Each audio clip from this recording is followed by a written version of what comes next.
The tailstock locking handle on my Powermatic 2014, it's okay. I think if I was coming around on this side and pushing it, worked fine. But leaning over it, it's hard for me to get good leverage. So I decided I'd make a little larger handle. So I've taken me a piece of red oak scrap that I had, and I'm going to put it in a chuck in order to be able to more easily drill it.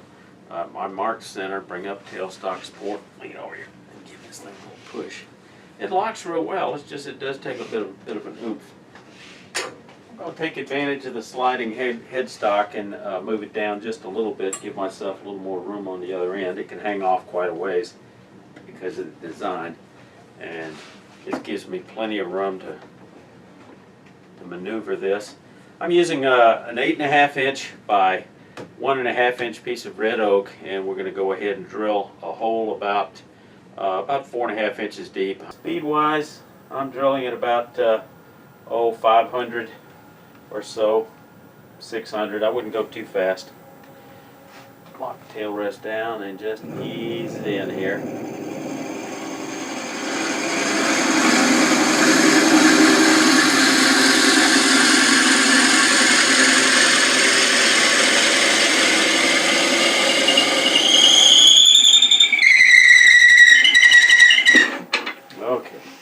Alright, in order to stop some of that squealing, I'm going to use some of this slick stick from Woodturner's Wonders. It's a wonderful lubricant for almost anything, and it'll just flow right on. It's not a wax, it's a lubricant. Okay, let's see if I didn't eliminate the squealing.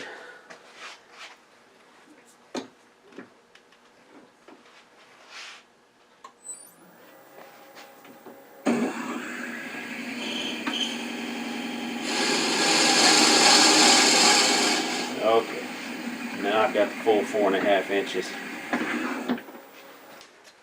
While I'm still in the chuck, I'll go ahead and round off down on this end.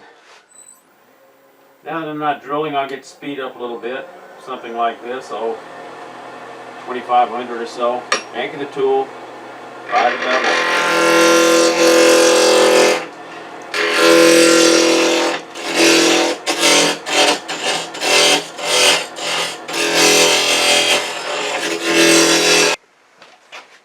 Okay, I'm going to take my birdcage awl, I'm going to mark center.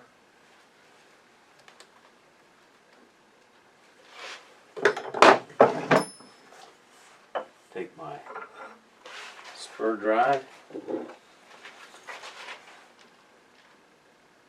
put it in there, smack it a couple times with the mallet, give it a bit of a bite.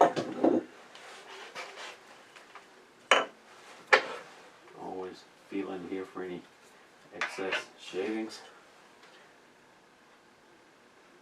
Get that right in that bite. Putting that in the hole will certainly center it, but it really doesn't much matter if this is greatly centered or not. Now I'll go ahead and finish rounding it off.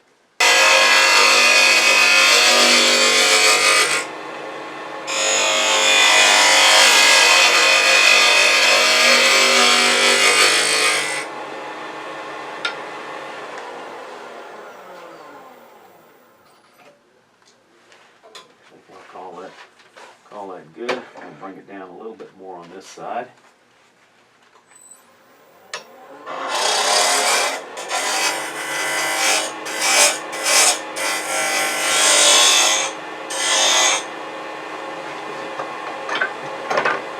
Use a spindle gouge and just chamfer this little end here so it won't chip or be uncomfortable to the touch. I'm pulling it off. This end, getting pretty to round over here. I'm getting pretty close to those spurs, so let me think about a different solution here. And this is a little bit rough here, so let me take a skew and take a planing cut.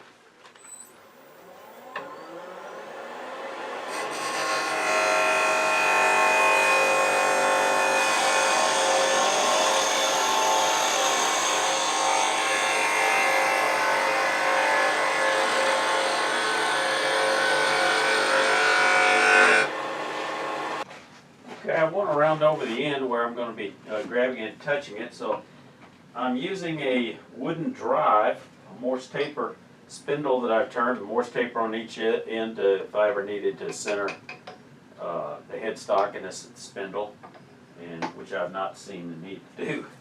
But anyhow, this thing will slide on there and taper to fit. And bring up the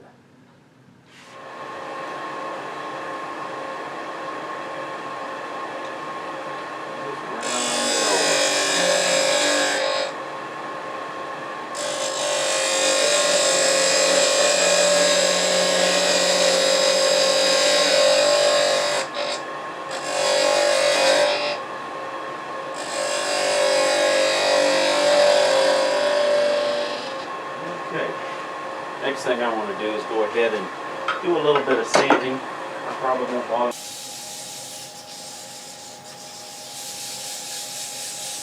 Alright, let's check it out. Got a nice silky feel to it. Alright, that 3/4 inch should fit very well on here. And it does. It's really a piston fit. It's nice and snug. It's not going to rattle or come loose. And that'll, when I lean over, it gives me a little more leverage.